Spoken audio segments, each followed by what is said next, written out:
Hi mga bossing, nai-experience nyo rin ba yung mga gantong klaseng paglolobo, blisters, and cracks sa exterior wall nyo? Okay, so may possibility na hindi dito nanggagaling yung problema. Alam nyo kung saan? Turo natin, sir. Here. Ang wall kasi na to, sir, is firewall. So kung mapapansin nyo, bare siya. Since ang concrete is naturally porous, ibig sabihin, once na umuulan, nag-a-absorb siya ng tubig. Pero another case, kaya nagkakaroon ng bubbles, actually nagpipil na nga siya, bubbles yung tawag dito. Merong areas or may opening. Ito kasi, hindi continuous or hindi talaga na-cover up itong wall na to. Ito, sir, ninyo. Ayan o, kung mapapansin nyo. Ito lang yung may paint. Pagdating sa area na to, hanggang sa taas, wala na siyang paint. Ibig sabihin, wala siyang protection. Possible din yan, wala siyang waterproofing. Ang waterproofing kasi is yung nagsisilbing barrier para hindi pumasok yung tubig ulan. So, nag-absorb siya, then sinuka niya palabas. Kaya nagkakaroon ng ganitong blisters.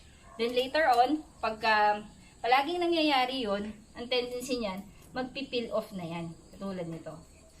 So, sayang naman, di ba? Magre-repaint ka ulit.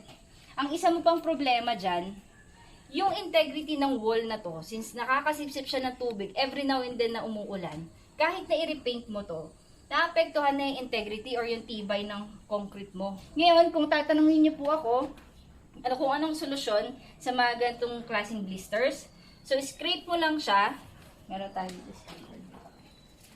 So scrape mo siya. Ayan. Lahat ng mga naglo-loose na paint, tanggalin mo yan. Then, pwede ka ring mag-thorough sanding, lihain mong mabuti. Make sure lang na lahat to matatanggal mo. Kasi once na pinutungan mo yan ng pintura lang, since mahina na yung kapit, kakalas lang din yung pinturang ipapatong natin sa kanya. So, scrape mo siya. Lalong-lalo na pag gagamit ka ng waterproofing, ang requirement namin, recommendation is scrape into bare. Ngayon, kung hindi naman kaya, kahit thorough sanding, tulad nito. So, waterproofing, at least 2 coats ng waterproofing, meron kaming Mondo Flexi-Tite, primer, and then 2 coats ng top coat. Meron kaming Sun and Rain, Elastomeric, or yung Mega Acrylic. Okay? So, thank you!